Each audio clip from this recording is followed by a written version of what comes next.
Mummies, daddies, aunties, uncles, you are tuned in to SRC Radio, where we talk all things parenting between the hours of 7 and 7:30 p.m. each Thursday. That's right. You know how we do it. We're going to be talking all things impacting student achievement and a little of this, a bit of that, and so much more. We're getting into it all right here on SRC Radio. I'm excited. Are you excited? I know the guests joining us this evening are excited. Guess what? Hey, it's gonna be an exciting conversation. So click like, click share, tell a friend, tell everyone that SRC Radio is live now.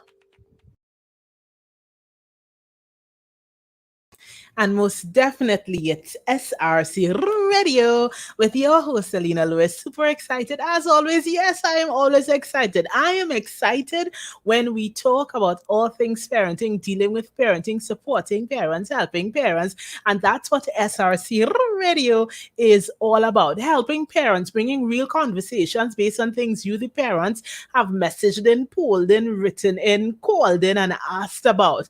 SRC Radio. Tonight, we have again one more time, and I know they're going to unmute their mics. We have Mommy Ingrid and Mommy Richard. So excited to have them. Hi, good night. Good night. Hi, good night. And for those who are new to the program, of course, Mommy Ingrid is a mommy of 3, 2 teens, 1 primary learner, and Mommy Richard's mommy of 3 as well, all at the primary level. And tonight, we're talking about juggling kids and managing schedules. Why? Because we are in a COVID recovery state where we have transitioned, and we have transitioned from our kids leaving homes and going to school to all of a sudden they are home Sunday to Sunday, every day, all day, while we stay home, stay safe. And so juggling and time management is such a big thing now. And of course, even as we delve into it, the big banger of a question tonight is, I want mummies to tell me one word that you can use to describe your transition. How has this transition been for you? One word.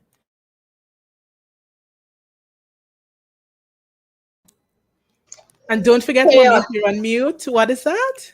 Chaotic, in all honesty. I like that word, chaotic. Mommy Richards, what about you? Overwhelming. Ooh, we have some strong words there, boy. Mommy Ingrid, tell me what has been chaotic about it. Well, again, having 2 kids have to going online. I mean, it's 3 of them. The first one is 18, so that's independence in itself. But I had we start from the beginning. I had my daughter, Jada, she's 15, and I have Jishon preparing for SCA. In the beginning, it was chaotic because that's when all your devices, all of them that were working in the house all the time for gaming and for surfing, that's when they decide we're going to die.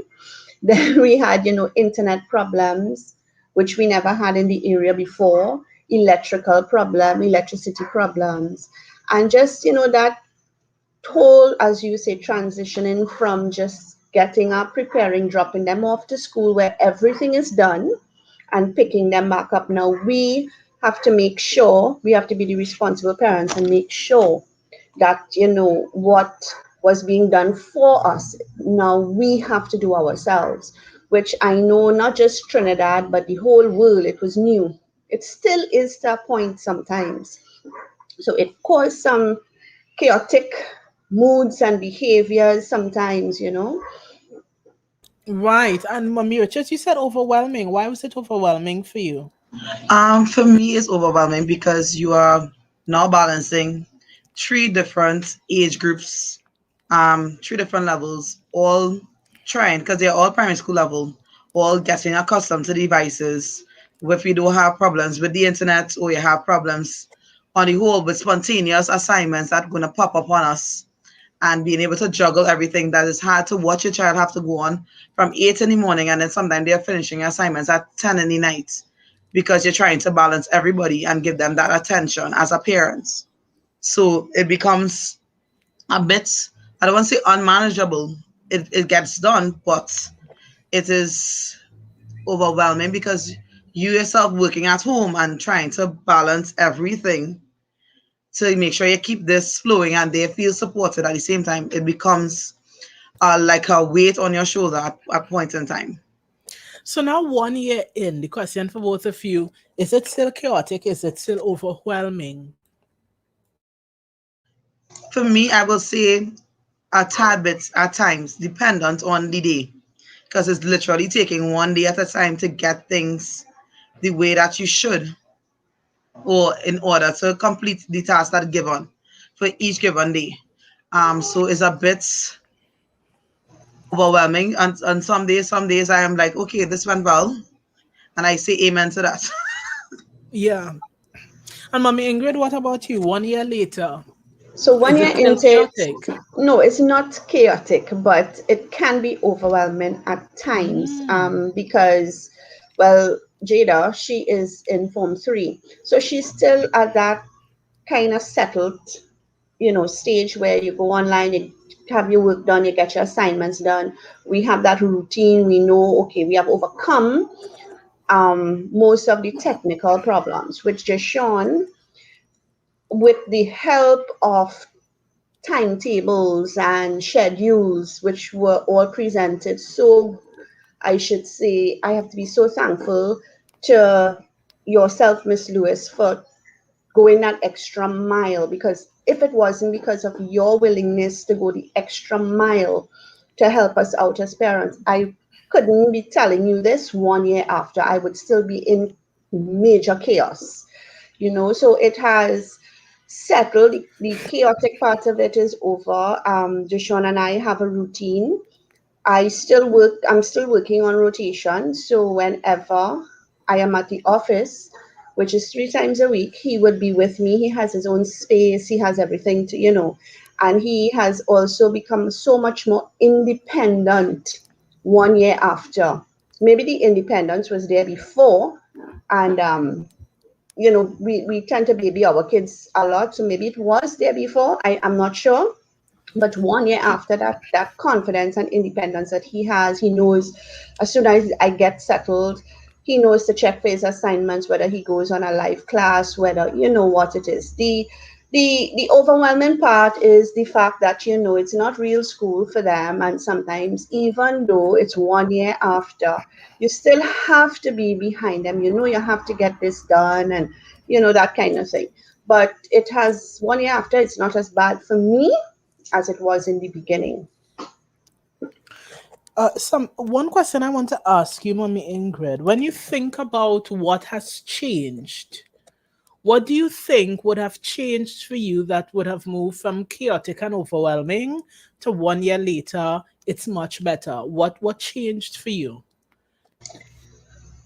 What changed for me is the personalized attention that I, as the parent, because in this situation, really and truly, my situation, I have to put the child aside and say it is the personalized attention that I had with the staff of SRC, with you in particular, Miss Lewis. Sometimes, as you would say, sometimes it's Sunday, it's Saturday, you responding to emails and messages 2 3 o'clock in the morning when you should be in your bed, and it's because for the love of what you do, you made it easy for me. There was no time when I had a question, a problem. Sometimes for whatever reason, we might have missed a class, or we're running late for a class, and the message comes in, can I help? And for me, that is what kind of held it all together for me. That question that always comes from you, how can I help? That is an important thing. It had played an important role for me, if that Right. answers the question. No, it does. No, it does. Because then what I wanted to bring Miss Richards in to the conversation is to ask Mommy Richards, what have you done? Because you said it's equally as overwhelming for the most part. What have you changed in the last year? Have you changed anything in your approach to online schooling requirements? Or is what you were doing last year, a year ago, when you first started, more or less what you're doing now? So I have made changes for this year, and when I said overwhelming, I said it's pretty, yes, at the according to the day. So with my younger one as last term, we struggled because I had to give a lot of attention to my bigger boys, standard one and standard three, because because they were introducing new apps and different things for them to get accustomed to. So the time that he would have had his online sessions, we end up missing out a lot. And then a lot of other situations popped up because COVID times and a lot of other family situations came into the play. So it became really hectic for me to balance everything. This term, I have given my children the opportunity to, let's use the independence. You all can do this. Remind them about what they have to do. Um, so that they are now doing majority on themselves. So in the afternoon time is where we sit down and we will go over whatever has to be done. So my younger one is getting the attention he is needed more so than last term. So is according to they are dependent on the tasks that the children have, the spontaneousness, because they go through the I could say the government system, the primary schools, the public school system. It is a bit different from my younger one who has SRC on his side, because you all have the patience and the understanding there. While the teachers are trying their best, they have to go with a lot of these strict policies and rules and regulations and they are trying to, everything is just jam packed. Like my standard three, he has three classes in one with three different teachers, and each of them offer different, bringing something different to the table. So he has to balance and understand this is something totally different from what he would have been accustomed to versus when he's going to school. And with my second son, he has his son one teacher, but she does a lot of different apps and she's there, she's relatable. But then he has to get accustomed to using the apps as well. So that is a bit of the challenges that we will face daily. And that's why it becomes overwhelming. So it's not that it's changing our schedules or do anything, it's just the moments, what is presented to us at that time. Permission to speak freely. I'm listening to both you ladies, yeah? And a couple of things stand out to me. So I mean, I've worked with you all for a while. So those who those who know me know sometimes I tend to have some strong opinions that go against the grain, but allow me to share them, and I would love for you to interject at any point in time so that we could create understanding among ourselves and even those who would listen live and during the replay could possibly benefit from the discussion. I apologize for coughing. Mommy Ingrid, one of the first things that you said that stood out to me, you said, because it's online, so it's not real school for them. I heard when you said that, and it stood out to me because it's in Mommy.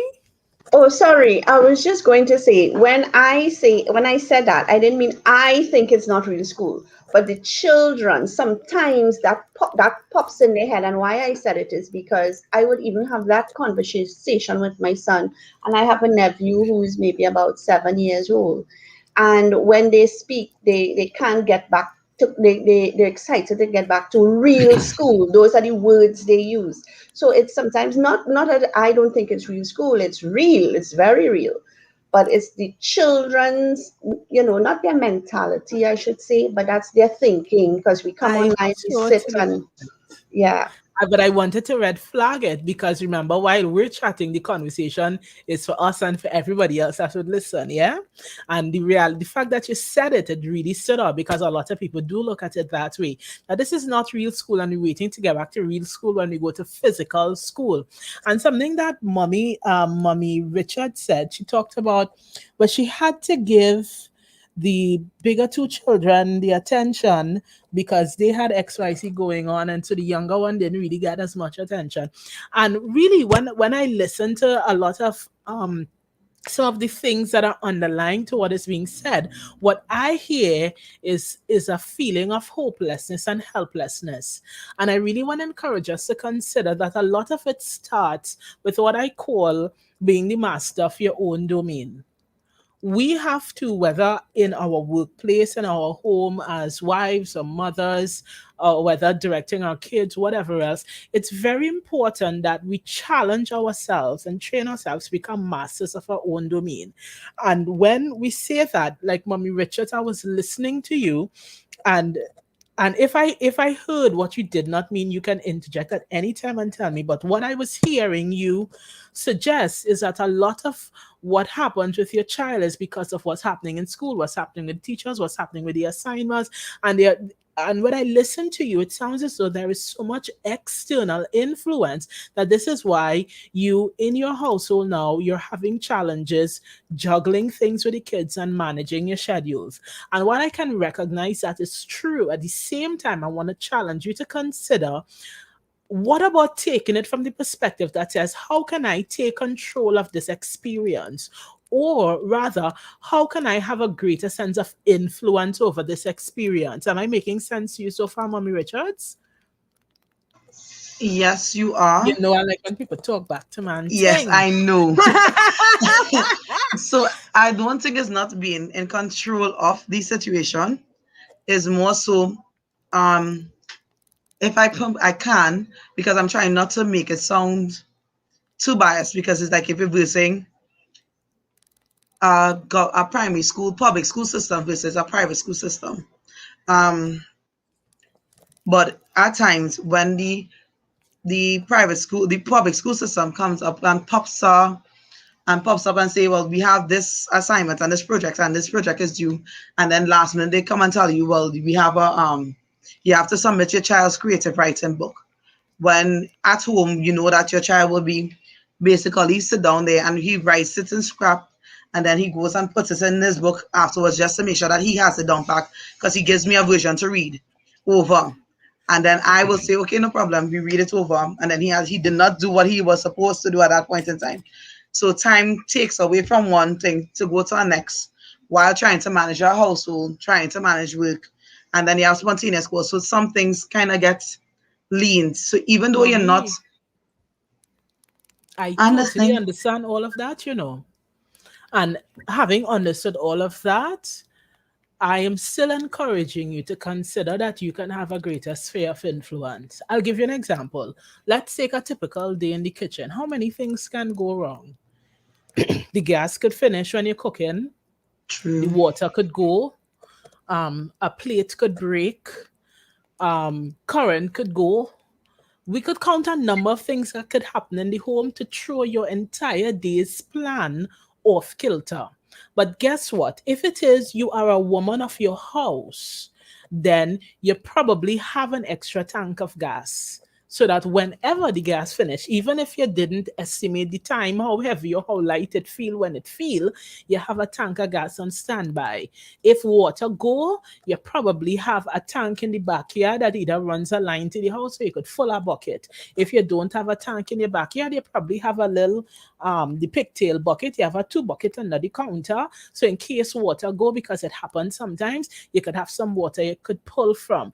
If it is electricity goes, you know that your meat was in the freezer section of the fridge, so even if electricity goes for the day, your meat is not going to become spoiled. If a plate is broken, if it is there are 5 people in your home, you probably have 8 plates in your cupboard. So if a plate is broken, everybody could still get a plate to eat. There are contingencies that as wives and mothers we put in place so that when things go wrong, because we know they will go wrong, we are still able and ready to pivot. And even if the gas finish and you didn't have the extra tank of gas, in the back of your mind, you know that if mommy is living next door or you're real good with the neighbor, I could say, neighbor, girl, my gas finished and my husband ain't coming home until later, let me borrow your tank. In the back of your mind, there is something that is already in place. And what I am challenging parents to recognize and to consider is that the same approach could be had when it comes to our children and their schooling. Yes, for many schools and many teachers, there's a struggle taking place. There's a challenge being experienced with getting everything settled. But I am not, and I will never encourage a parent to just wholly and solely blame the school system. My position is this: I am encouraging parents to take an eagle's eye perspective and say, how can I have more influence? And if it is you don't have an answer to that question, then it means you need to have a conversation with somebody about it. But how the same way you have contingencies in your home so that when things go wrong, you are ready to handle it as part of the overall ecosystem of the house. When things go wrong with the timeline and the deadlines and the assignments and the postings, and when the information gets posted or made available, however your school system does their thing, when it goes wrong, because it will. Life is not perfect. What are the contingencies that you're going to have in place in order to make sure that you don't feel like the sky is falling on you? Is this making any sense, Miss Mommy Richards? Yes, it is. That Yes, it is. I whether cannot we disagree. mightn't have the solution in this second right here, but I just want to make Yes, sure yes, we're making sense about how we want to change the approach as yes. parents, so that when we begin to talk about juggling, it doesn't come from um a reactionary place, but it comes from a responsive place. When we talk about time management, we're not talking about the pulling together because, oh my God, I have so much to do. But we're now talking about a very intentional, strategic approach to saying we know things will go wrong, especially in this COVID recovery state. So rather than sit, and you weren't doing this, I'm just speaking very broadly, instead of sitting and blaming the teacher and the school system and the government and everything else, why don't we pull back and say, what can we do different? What mommy, daddy can do different? And I get it. And I will agree. Maybe every parent might not have the answers at this split second to answer it, but the awareness and the acknowledgement and the willingness to say, I am willing to be more intentional, to take control and be more impacting in this area, that makes a big heap of a difference. Mommy Ingrid, you're quiet. What are you thinking? Oh no, I'm just soaking it all in. I am soaking it all in. Because when everything just started, I just naturally went on the assumption that I had to be there all the time, making sure things are done, making sure.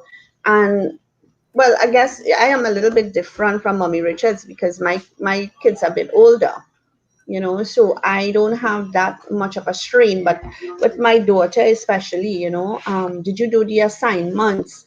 Your assignment due date is there, you didn't even start. And then I had to pull myself back and say, listen, you're 15 years old.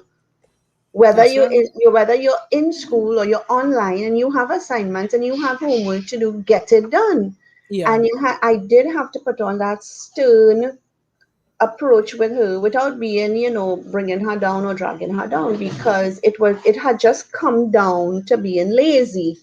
But because we're in a pandemic and because we have a different type of schooling, you wouldn't even, I was looking past all of that. So that, and even with Jashawn, the younger one, it's the same thing. You have your work to do, get on your work.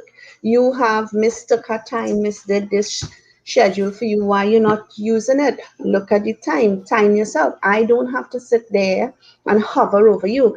And I know a lot of parents, we chat, kids go to different schools, different ages.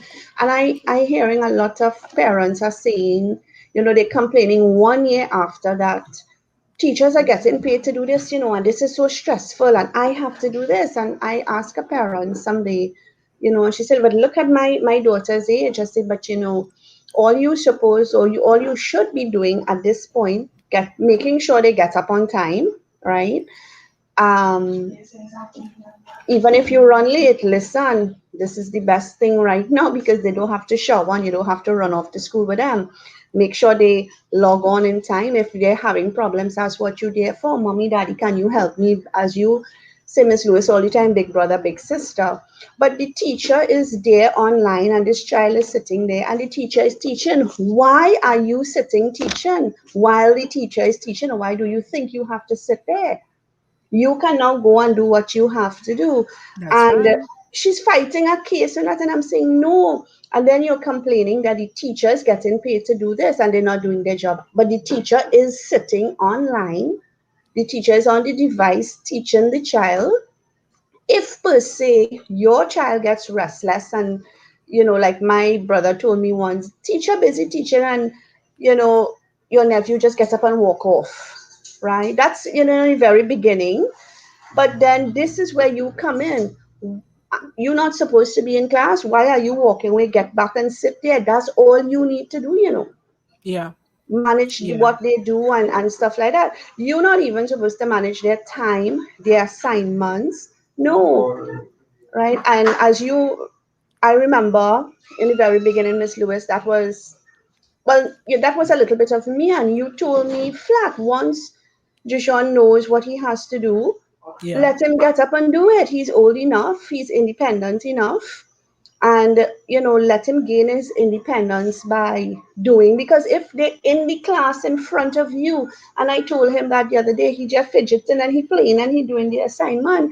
I said, but if you sitting down in SRC in front of Miss Lewis, you wouldn't be doing this, would you? I was like, no. She said, but why are you doing it now? Because this is class time.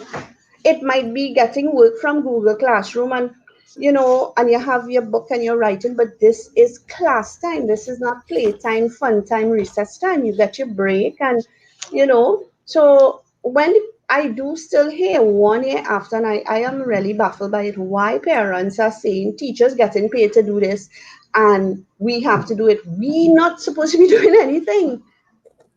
But I tell you, this most definitely tonight has been a loaded conversation and we're not done. Our time is almost done, but we're not done. We're going to have part 2 next week. So even for those who are listening, tonight we're talking about juggling kids and managing schedules. And even with Mommy Richards and Mommy Ingrid on tonight, we identified some things, some of the major challenges they've identified. And we sure Mom and Dad, you who listening at home can identify with as well, that the struggles had to do with the chaos and the feeling of being overwhelmed. Why?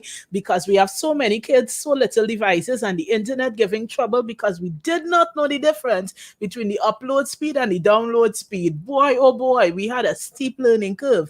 And then we have balancing different levels where there are multiple children, the spontaneous assignments, and everything else that went along with it. But guess what? You recognize something, that there is room to recognize where getting some personalized attention will help. So even before we get into part 2, we want to make impact this week, moms and dads. Reach out to somebody, your principal, your teacher, another parent who is maybe having a more progressive experience. Find out how did they do it? What are you doing? What resources are you using? Get some personalized attention. Get the resources, identify what you need and have it available for you and your child. Make sure to establish your priorities and most importantly, have contingencies in place. This is not a perfect experience, moms and dads, and things will happen. Things will go wrong. There will be challenges, but guess what? When we have contingencies in place, it definitely going to help with what we have going on. So, Mommy Richards, Mommy Ingrid, thank you so much for joining in this evening for juggling our kids and managing schedules. And we're definitely not done. We're going to get into part 2, where we're going to talk about some real practical solutions that parents throughout Trinidad and Tobago and the Caribbean can most definitely put in place. And until next week at 7 p.m., this has been SRC Radio, and we're so happy that you took time to tune in, join in. Be sure to chat in the comment section. Don't like because you like, like because you choose to support. It's a great conversation, and when you like, your connections will see it and they will be encouraged. Make sure you subscribe. That's how you support the work that we do, and that's how you help us to be able to continue bringing programs like these to you. And most important, share, because there's another parent out there that is probably challenged in their ability to juggle their kids and manage their schedules, and they're going to benefit from this chat. So until next week, have a great one, moms and dads.